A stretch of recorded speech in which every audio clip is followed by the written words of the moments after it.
एक अमीर लड़के की कहानी। बहुत समय पहले की बात है जब पहाड़ों के ऊपर एक महल था जिसके अंदर एक बहुत अमीर बिजनेसमैन का बेटा रहा करता था। उस बिजनेसमैन ने अपने घर को महल की तरह बना रखा था और उसका बेटा दिन भर ऐशो आराम में रहता था। उससे कोई भी तरीके की परेशानी नहीं होती थी, लेकिन उसे बाहरी दुनिया से दूर रखा जाता था। कई बार वो लड़का अपने पिता के पास जाता और बाहर जाने के लिए इजाजत मांगता। पिताजी, मुझे भी बाहर जाकर घूमने का मन होता है, कृपया मुझे भी बाहर जाने दें। नहीं बेटा, अभी तुम्हारे बाहर निकलने का वक्त नहीं आया। अभी तुम्हारा घर में रहना ही ठीक है। ठीक है पिताजी। और इसी तरीके से वो लड़का हमेशा उदास रहता और हमेशा बाहर जाने के लिए कोई ना कोई तरीका सोचता रहता, पर क्योंकि उसको अपने पिता की अनुमति नहीं होती इसीलिए वो कभी भी बाहर नहीं जा पाता। और वहीं दूसरी तरफ गांव में बिलाल नाम का एक लड़का रहता था जो बहुत ही ज्यादा गरीब था और वो रोज पहाड़ियों की तरफ जाया करता और पहाड़ पे खड़े होकर प्रकृति का आनंद लिया करता था।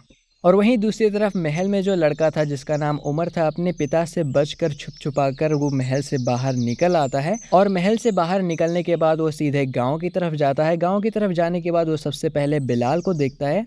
अरे तुम काले क्यों हो? मैंने तुम्हारे जितना काला आदमी अभी तक नहीं देखा था। परंतु तुम कौन हो? मैंने तो तुम्हें यहाँ कभी नहीं देखा। मैं तो उस महल में रहता हूँ।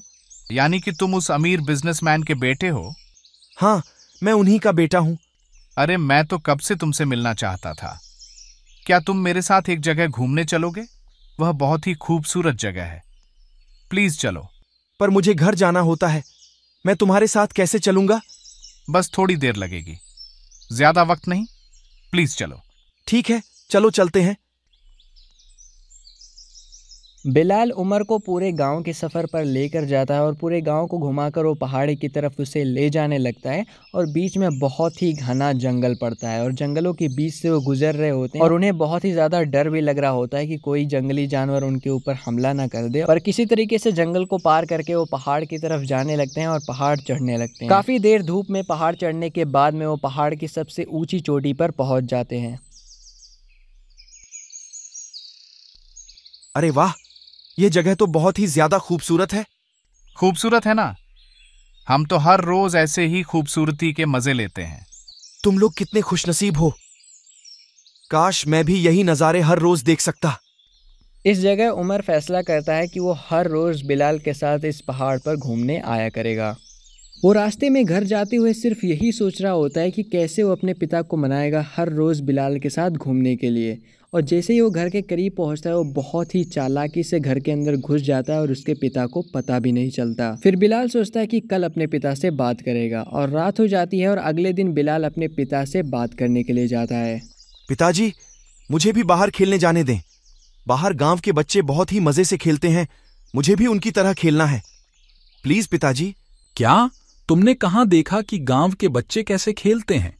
क्या तुम वहां गए थे? नहीं नहीं, मैं कहाँ बाहर जाऊंगा, मैंने तो यहीं बाहर खिड़की से देखा है। अच्छा, देखो बेटा, अभी तुम्हारे बाहर जाने का वक्त नहीं आया। जब भी सही वक्त आएगा तो मैं तुम्हें खुद बाहर ले जाऊंगा, ठीक है? ठीक है पिताजी।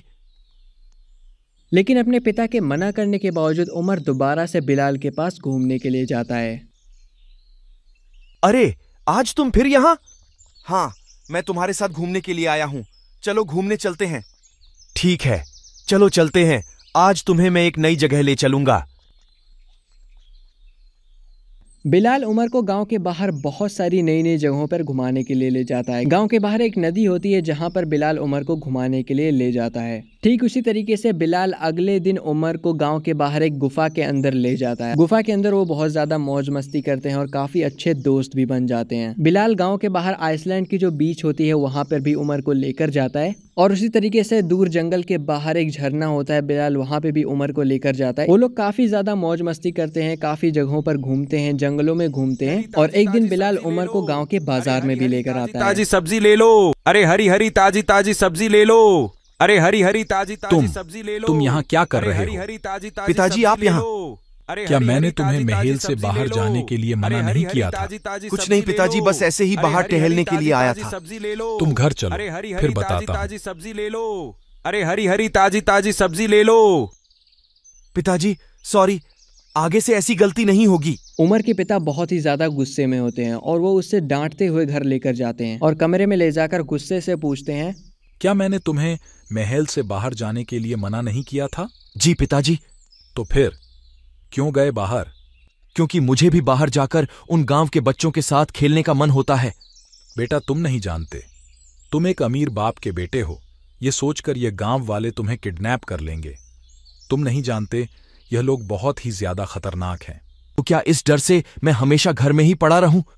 अगर मैं बाहर जाऊंगा तो बहुत कुछ सीखूंगा, अपने दोस्तों के साथ खेलूंगा और गांव के लोगों के साथ अच्छे से घुल मिल पाऊंगा। आखिर मुझे कभी ना कभी तो बाहर निकलना ही पड़ेगा ना। उमर के पिता को लगने लगता है कि शायद उन्हें अपने बेटे को घूमने की छूट दे देनी चाहिए। ठीक है, फिर तुम कल से बाहर घूमने जा सकते हो। शुक्रिया पिताजी।